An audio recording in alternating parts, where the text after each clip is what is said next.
Nee, ze wilden je pose aannemen. Dat kunnen we je allemaal doen. Kijk, dat is wel goed.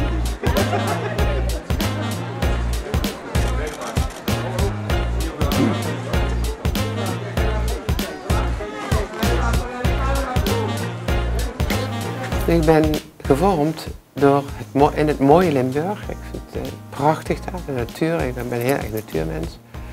Maar ook door het harde werken. En daardoor ben ik ook een harde werker geworden. Vind ik normaal om hard te werken. Nou, ik ga niet iedereen langer in spanning laten. Ik ga u vragen of u met mij de officiële openingshandeling wil komen verrichten. Kunnen wij niet maken. Camera! Camera! Camera! Frank! Cameraman! We gaan tellen. 5. 3, 2, 1.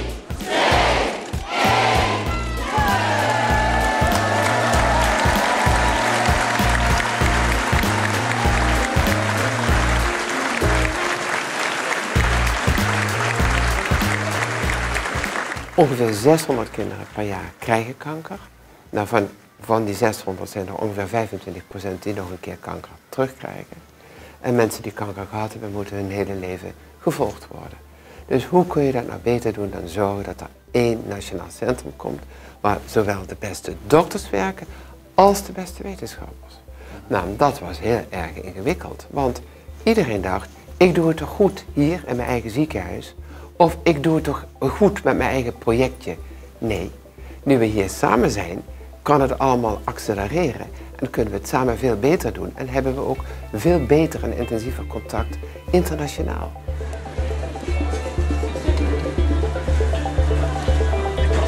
Wees vooral vrij om te zeggen hoe je het graag hebben wil.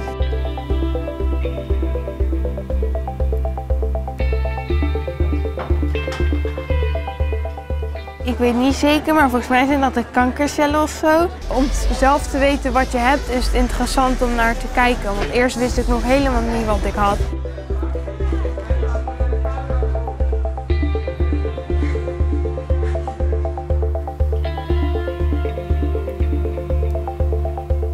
Ik ben meer dan 10 keer aan mijn rug geopereerd, dus dat is niet weinig. Het zorgt vooral voor empathie, maar het zorgt vooral voor dat ik een opgewekt en optimistisch mens ben. Iedere dag als ik loop en doe, denk ik, wat fijn dat ik dit kan. En wat erg dat sommige mensen dat niet kunnen. En wat mij heeft gebracht bij het Maxima, dat is zeker mijn kleinzoon die kanker heeft gehad. We zijn hier in een muziekstudio. Dat is eigenlijk waar je muziek kan spelen en waar je drums en zo hebt. Als je in het ziekenhuis bent voor een opname, dan heb je er meestal niks te doen. En hier heb je gewoon allemaal activiteiten en dat maakt het leuker.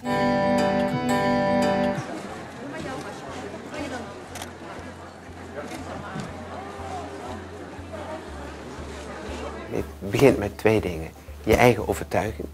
En mijn eigen overtuiging is echt dat alleen door samen te bundelen wij ieder kind met kanker kunnen genezen en ook optimale kwaliteit van leven kunnen bieden. Dat is je eigen overtuiging. En het tweede is visie hebben en die uitdragen. Het begint altijd met visie. We hebben hier een strategisch plan gemaakt, daar hebben we honderden mensen bij betrokken. De visie hier in het Prinses Maxima is zo helder en duidelijk. We hebben 2 kernwaarden, grensverleggend en gepassioneerd. Ik denk iedereen die hier binnen ziet komen, of het nou iemand van de administratie is, of hoogleraar is of zo. Iedereen heeft dat in zijn hart, omdat mensen weten, ik ben hier gekomen voor deze missie, voor deze visie, om dit doel te bereiken. Arnoud, moet je even buiten beeld een handje geven? De mindering. Hallo. Ja. Hij is al gecheckt, ja. Ja. Oké, 500 heb ik nu. Voor je vochtbalans. Extra balans. Ja. Ik heb hem net weg laten lopen. Die zijn zo belangrijk voor ons. Als die zich met ons afficheren, dat is voor ons heel erg belangrijk, want half Nederland kijkt ernaar, maar ook voor kinderen. Ook voor de kinderen. Kinderen die hier zijn, die weten dat. Richard Krajcek is hier een keer geweest, snap je? Er zijn allerlei sporters, die kinderen veren daarvan op, die krijgen daar weer energie van. Dat is Maak je ook hartstikke echt goed. muziek hier beneden, hè? Ja. Met de DJ. Oh ja, Ook kan met het hier gitaar. beneden? Ook met de gitaar. De groene gitaar. Ja. De groene. De groene. Een beat voor zo'n Een studio waar muziek gemaakt kan worden. Niet alleen top zorg, maar top research, ook top service, als ik dat woord mag gebruiken. En je top welkom voelen. En top vriendelijkheid. En een omgeving waar je ondanks alles wat je treft, toch heel erg graag wil zijn. Kijk, als je alleen op een kamer zit en je bent verdrietig, ja, dan kunnen je ouders je troosten of zo. En dat is niet leuk als je met 2-persoonskamer zit, als dat kind naast je of tegenover je ook ziet dat je verdrietig bent. Want ja, dat hoeft hij niet te zien.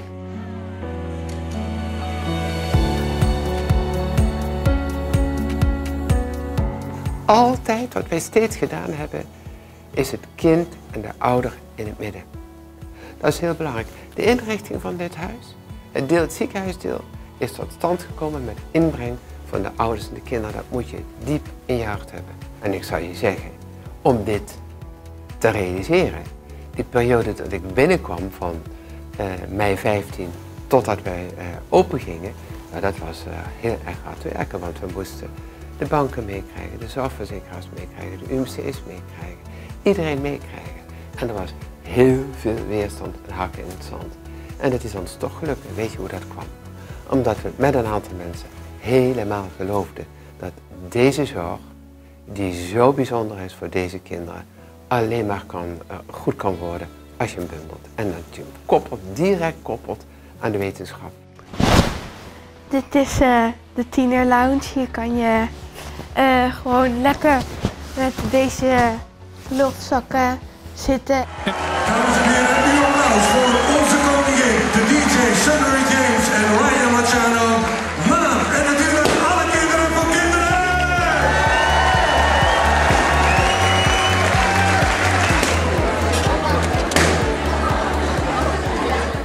Wat ga ik doen? Ik ga mij inzetten in Nederland dat er nieuwe wetgeving komt die roken van een bepaalde generatie gaat verbieden. Ik ben lid geweest van de taskforce, kindermishandeling. Ja, allemaal dat soort zaken ga ik doen. Je woont nog een deel van de tijd ook in Valkenburg, hè, tenminste vanaf nu. Ja.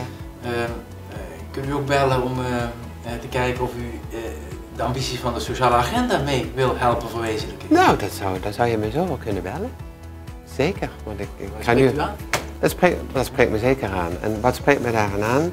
De combi van gezondheidszorg, maar hoe gaan we naar gezondheid? Hè? Hoe gaan we naar het denken over positieve gezondheid? En wat moet je doen om die gezondheid goed te houden? In combinatie met de arbeidsmarkt en de activiteiten die mensen ontplooien.